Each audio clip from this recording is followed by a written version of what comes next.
Good morning everyone, this is Mukesh Kumar Rawani and you are watching our YouTube channel Teachers Mandali. आप सभी का teachers मंडली के परिवार में स्वागत है। हम लोग गणिता मंजरी क्लास 9th का सॉल्यूशन कर रहे थे, जिसमें द वर्ल्ड्स ऑफ नंबर हम लोग का चैप्टर चल रहा था। ठीक है, और इसमें हम लोग ने पहले 3.1 का एक्सरसाइज कर चुका है। आज हम लोग करेंगे 3.2 का सॉल्यूशन। ठीक है, तो इसमें पहला क्वेश्चन हम लोग करने जा रहे हैं। ये पहला क्वेश्चन है, the temperature in the high altitude desert of Ladakh is recorded as 4 degree C at noon. मतलब लद्दाख के डेजर्ट का तापमान जो मापा गया ना, वो दोपहर में 4 डिग्री सेल्सियस मापा गया। ठीक है, बाई मिड नाइट, देर रात तक, मतलब आधी रात तक it drops by 15 degree C. 15 degree C मतलब 15 डिग्री सेल्सियस इसका टेम्परेचर जो हुआ वो ड्रॉप कर गया मतलब कम हो गया। What is the mid night temperature? अब ड्रॉप होने के बाद मिडनाइट का टेम्परेचर क्या रहा, तो इसका सॉल्यूशन हम लोग देखते हैं। इसका सॉल्यूशन हम लोग करेंगे, तो आप कीजिएगा। क्वेश्चन नंबर 1 का सॉल्यूशन मैं कर रहा हूँ। क्वेश्चन नंबर 1 का सॉल्यूशन कर रहे हैं हम लोग। तो इसमें क्या लिखेंगे हम लोग? लिखेंगे आप कि आप लिखेंगे टेम्परेचर एट नून।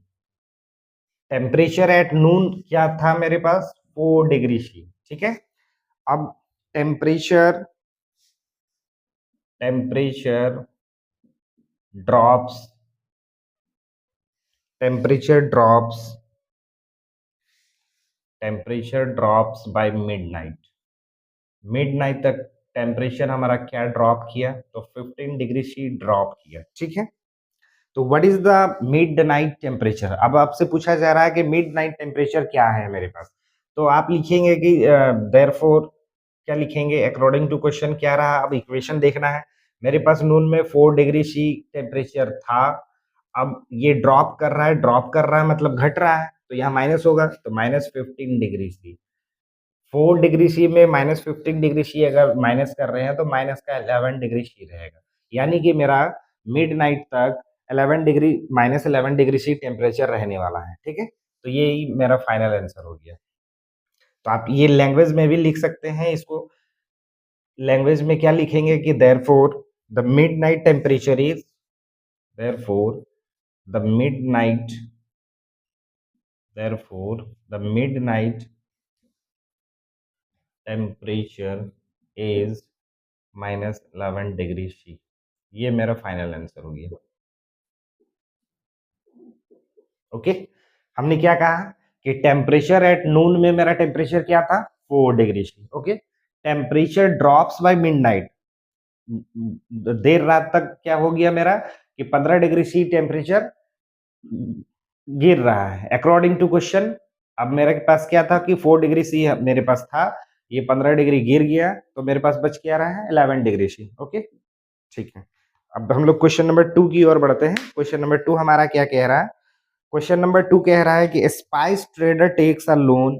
एक स्पाइस ट्रेडर है जो मसालों का व्यापारी, जो एक लोन लेता है ₹850 का। ठीक है, the next day he makes a profit of ₹1200।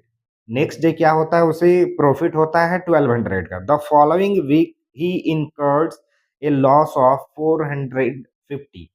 फिर वो क्या पाता है कि फिर जो उसकी उसको फिर फर्दर क्या होता है? 450 का लॉस होता है। Write this sequence as an equation using integer and can calculate his final financial standing. अब ये जो इसके साथ हुआ, इसके बाद इस ये जो फाइनल स्टैंडिंग इसके पास क्या है वो देखना है मुझे। ठीक है, तो हम लोग क्वेश्चन नंबर 2 की ओर बढ़ रहे हैं। क्वेश्चन नंबर 2 का सॉल्यूशन आप लिखेंगे। देखिए, क्वेश्चन नंबर 2 आप क्या लिखिएगा? क्वेश्चन नंबर 2 में क्या हुआ कि आप लिखिए स्पाइस ट्रेडर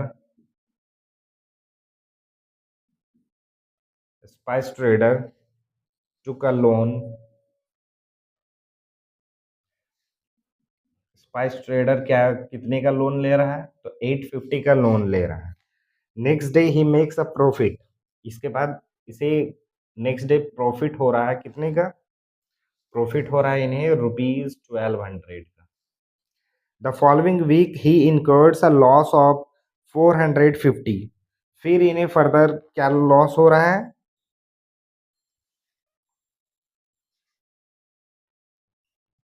लॉस, फिर फर्दर लॉस हो रहा है इन्हें ₹450 का।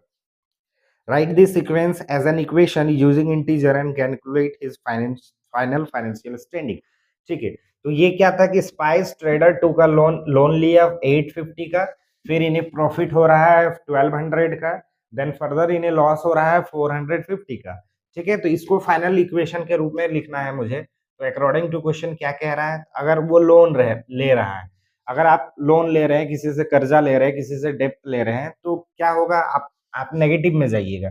मतलब वो जो नंबर है मेरे पास लोन, वो नेगेटिव 850 होगा मेरे पास। ठीक है, अगर प्रॉफिट हो रहा है तो प्रॉफिट हो रहा है तो ऐड हो रहा है तो उसे हम प्लस में लेंगे, तो प्लस का 1200। एंड देन फर्दर लॉस हो रहा है मतलब फिर से घाटे में जा रहे हैं, तो घाटे में जा रहे हैं, देन आप इसको माइनस में लेंगे। ओके, आप लोन ले रहे हैं तो आप नेगेटिव काम कर रहे हैं, कर्जा ले रहे हैं। हमने क्या देखा, स्पाइस ट्रेडर 2 का लोन ऑफ रुपीज इतना, स्पाइस ट्रेडर लोन ले रहा है तो नेगेटिव में वैल्यू प्रॉफिट हो रहा है, पॉजिटिव में वैल्यू लॉस हो रहा है, देन नेगेटिव में वैल्यू। तो ये एक इक्वेशन में फॉर्मेट बनाने बोल रहा था, तो हम अकॉर्डिंग टू क्वेश्चन लिखें। वो नेगेटिव में वैल्यू है, देन नेगेटिव, फिर पॉजिटिव, फिर नेगेटिव। तो इसका सॉल्यूशन हम लोग देख लेते हैं कि इसमें क्या करना होता है। एक्चुअली इसमें करना क्या है, दो नेगेटिव वैल्यू है तो दोनों नेगेटिव नेगेटिव वैल्यू को एक साथ जोड़ लेते हैं हम। 800 और 400, 1200 और 50-50, यानी कि माइनस का 1300 एंड देन प्लस का 1200।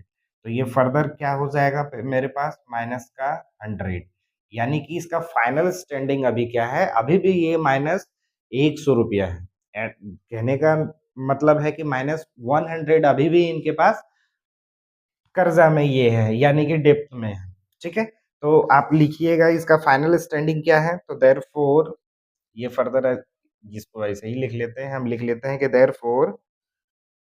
therefore his final therefore his final financial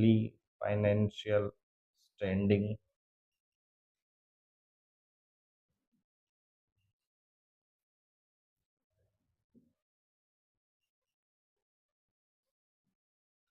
ठीक है, his final financial standing is -100। इसका अभी जो फाइनल स्टैंडिंग क्या है, तो -100 में है। ओके, चलिए हम लोग क्वेश्चन नंबर 3 की ओर बढ़ते हैं। Calculate the following using Brahmaputra laws. तो ये ब्रह्मपुत्रा लॉज से हमें ये कैलकुलेट करने बोल रहा है। 4 क्वेश्चन है हमारे पास और ब्रह्मपुत्रा लॉज से कैलकुलेट करने बोल रहा है। तो इससे पहले आप ब्रह्मपुत्रा लॉज को थोड़ा-सा समझ लें कि ब्रह्मपुत्रा लॉज क्या कह रहा है। एक्चुअली ब्रह्मपुत्रा हमारे जो है ब्रह्मपुत्रा जी, ये मैथमेटिशियन है हमारे पास और इन्होंने ही हमें जीरो का ज्ञान दिया था। ठीक है, तो आप इनके बारे में जान लीजिएगा, इनके बारे में आप देख लीजिए कि आपके पास इस पेज में पेज नंबर 44 में इनके बारे में लिखा हुआ है। देखिए, आप यहाँ देखिए, Brahmaputra rules for zero. Zero के लिए इन्होंने क्या कहा था, उससे हम थोड़ा सा ब्रीफ कर लेते हैं। देखिए, जीरो के लिए इन्होंने कहा कि when zero is added to a number, किसी नंबर के साथ अगर हम जीरो को ऐड कर रहे हैं तो the number remains unchanged. Number जो मेरा रहेगा वो रिमेन अनचेंज्ड हो जाएगा। अगर जीरो से आप किसी नंबर को ऐड कर रहे हैं तो वो नंबर मेरा इटसेल्फ बन जाता है। ठीक है, तो क्या होता है, देखो मान लेते हैं 5 को अगर हम जीरो के साथ ऐड कर रहे हैं तो देन फर्दर वो 5 ही होता है। ये हम बात बात जानते हैं। तो ये पहला बात इन्होंने कहा। फिर दूसरा बात जीरो के लिए क्या कह रहे हैं, तो when zero is subtracted from A number the number remains unchanged. अगर जीरो को सब्ट्रैक्ट कर रहे हैं किसी के साथ तो फिर से नंबर मेरा अनचेंज्ड है। When any number is multiplied by zero the result is zero. अगर हम किसी नंबर को मान लेते हैं, किसी नंबर को अगर जीरो के साथ मल्टीप्लाई कर रहे हैं तो जो रिजल्ट मेरा बन रहा है वो जीरो बनेगा। तो ये 3 बात हम लोग को ध्यान में रखना था। एंड देन आप पेज नंबर 45 में भी देखेंगे कि यहाँ भी इन्होंने 5 लाइन में कुछ कहा है। इसे भी हम लोग थोड़ा-सा देख लेते हैं। ए फॉर्च्यून, इन्होंने मतलब एक्चुअली जो प्रॉफिट के लिए शब्द इस्तेमाल किया है ना, प्रॉफिट के लिए इन्होंने शब्द इस्तेमाल किया है फॉर्च्यून का। प्रॉफ प्रॉफिट के लिए इन्होंने जो शब्द इस्तेमाल किया है वो है फॉर्च्यून। और जो इनका लॉस है, जो घाटा है या कर्जा के लिए इन्होंने यूज किया था डेब्ट। ठीक है, और हिंदी में देख लीजिए धना और रीना। ऋण और धन, तो प्रॉफिट के लिए इन्होंने धन का यूज किया हिंदी में, और डेब्ट के लिए इन्होंने यूज किया ऋण का, जो आज भी हम लोग यूज में आते हैं। तो मैं ये पढ़ दे रहा हूँ यहाँ 5 पॉइंट इनका, फिर हम लोग क्वेश्चन की ओर चलेंगे। A fortune plus a fortune is a fortune. मतलब प्रॉफिट है, अगर आपके पास कोई नंबर यहाँ जैसे 5 है प्लस 4 है देन 9 है, तो अगर प्रॉफिट में कोई नंबर है या प्लस में नंबर है, प्लस के साथ किसी प्लस वाले नंबर को यानी कि प्रॉफिट वाले ही नंबर को ऐड करेंगे, तो मेरा रिजल्ट भी जो है वो प्रॉफिट में होगा यानी कि प्लस में होगा, ठीक है। ए डेप्ट plus a dept is a डेप्ट। अगर किसी डेप्ट को, मतलब किसी कर्जे को अगर हम प्लस कर रहे हैं किसी कर्जे के साथ ही, ठीक है, किसी कर्जे को प्लस कर रहे हैं किसी कर्जे के साथ ही, तो जो रिजल्ट मेरा बनेगा फिर फर्दर कर्जे में ही रहिएगा, मतलब डेप्ट में ही रहिएगा, ठीक है। A fortune minus zero is a fortune. अगर किसी प्रॉफिट वाले नंबर के साथ जीरो को माइनस कर रहे हैं तो मेरा प्रॉफिट ही होगा, और अगर डेप्थ वाले नंबर के साथ जीरो को माइनस कर रहे हैं तो देन फर्दर डेप्थ ही होगा, ठीक है। The product of A dept and A Fortune is a डेप्ट। फिर से अगर कोई कर्जे वाले नंबर को यानी कि एक नेगेटिव वाले नंबर को आप प्रॉफिट एंड लॉस को ना समझिए, नेगेटिव पॉजिटिव को समझिए।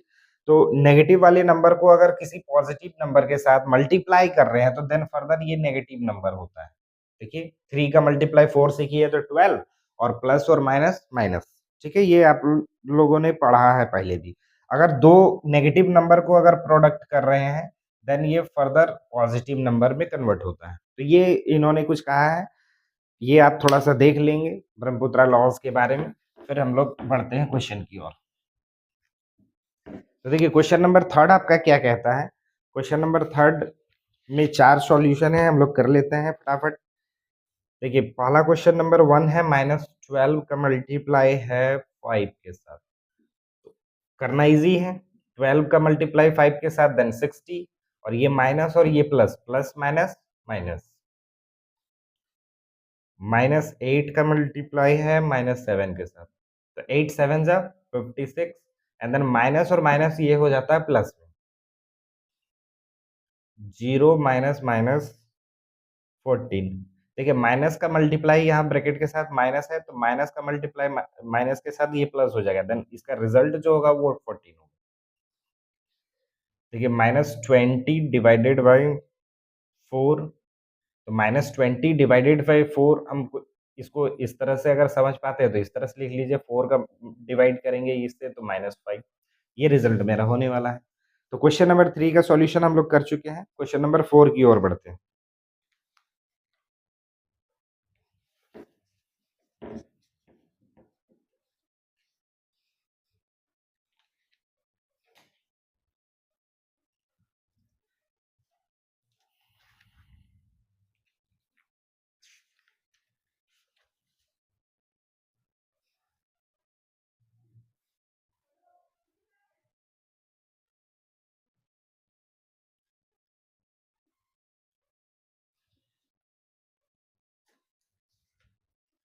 ओके, क्वेश्चन नंबर 4 की ओर बढ़ते हैं।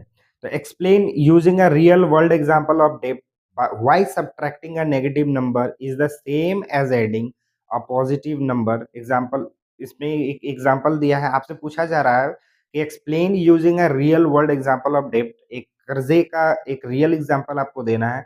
Why subtracting a negative number, अगर किसी नेगेटिव नंबर को सब्ट्रैक्ट आप कर रहे हैं तो फर्दर वो क्या होगा, is the same as adding a positive number. वो सेम हो जाएगा जिस तरह आप एक पॉजिटिव नंबर को ऐड करते हैं। जैसे एक छोटा सा एग्जांपल लेके हम समझाना चाहेंगे। जैसे मान लेते हैं 8 को अगर आप 4 से ऐड कर रहे हैं तो क्या मेरा रिजल्ट बन रहा है, 12 बन रहा है, ठीक है।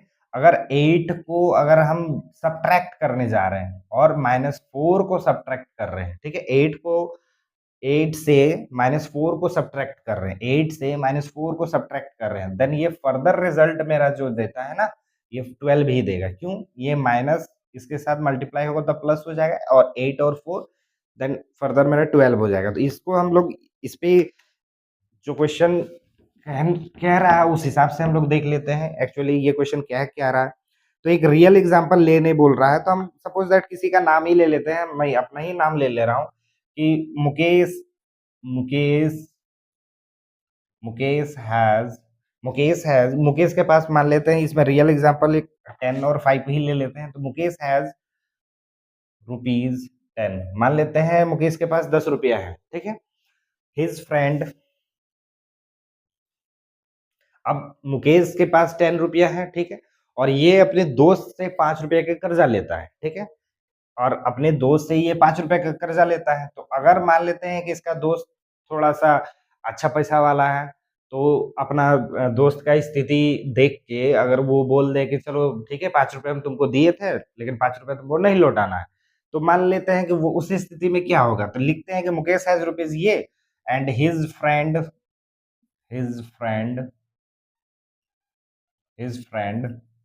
forgive him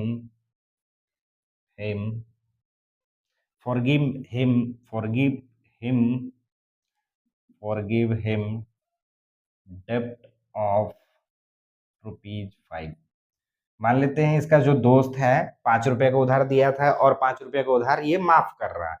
तो अब मेरे पास ये माफ कर रहा है, ठीक है, माफ कर रहा है मतलब अगर इसके पास 10 रुपया था, ठीक है, और 10 रुपया को अगर हम माइनस करने जा रहे हैं, 10 रुपया को अगर हम माइनस करने जा रहे हैं, ठीक है, अगर डेप्ट को ये हिज फ्रेंड फॉरगिव हिम डेप्ट ऑफ ₹5। मैंने क्या कहा? मुकेश हैज ₹10, मुकेश के पास 10 रुपया था। हिज फ्रेंड फॉरगिव हिम डेप्ट ऑफ ₹5, ठीक है। अगर उसका दोस्त 5 रुपया उसका जो कर्जा दिया था उसको अगर माफ कर रहा है, तो मेरे पास ये जो इक्वेशन बनेगा वो क्या बनेगा? 10 रुपया तो मुकेश के पास था, ठीक है। अगर इसको अगर माइनस करने जा रहे हैं ये जो डेप्थ है उसको, तो फर्दर ये क्या होगा? तो फर्दर क्या होगा? तो ये ऐड माइनस इसके साथ मल्टीप्लाई होगा तो 10 हो जाएगा, 10 प्लस 5 हो जाएगा, देन 15 हो जाएगा। 10 मेरे पास था, उसको अगर माइनस कर रहे हैं मेरे डेप्थ को, तो फर्दर ये ऐड हो रहा है, ऐड हो रहा है। तो रियल लाइफ एग्जांपल क्या था कि अगर 10 रुपया किसी के पास है, अगर वो किसी से कर्जा लिया था 5 रुपया, लेकिन वो उसको माफ कर रहा है, ठीक है, नेगेटिव करना है बट नेगेटिव ही वैल्यू को नेगेटिव करना है। तो इसको इस तरह से लिखना था, देन फर्दर मेरा ये हो क्या रहा है? तो ये फर्दर ऐड हो रहा है। तो एक्चुअली इसमें लिखना क्या है? देयरफॉर या हेंस लिखो आप, hence on removing hence hence on removing depth hence on removing depth wealth wealth is increasing. Actually यही देखना था। अगर डेप्थ को रिमूव किया जा रहा है, डेप्थ को माफ किया जा रहा है, तो वेल्थ मेरा क्या होगा? इंक्रीज होगा, ठीक है। Hence on removing depth wealth is increasing, आपको इसी इसी को लिखना था, ठीक है। अब हम लोग नेक्स्ट एक्सरसाइज 3.3 का सॉल्यूशन नेक्स्ट देखेंगे नेक्स्ट क्लास में आपको, ठीक है। Thank you.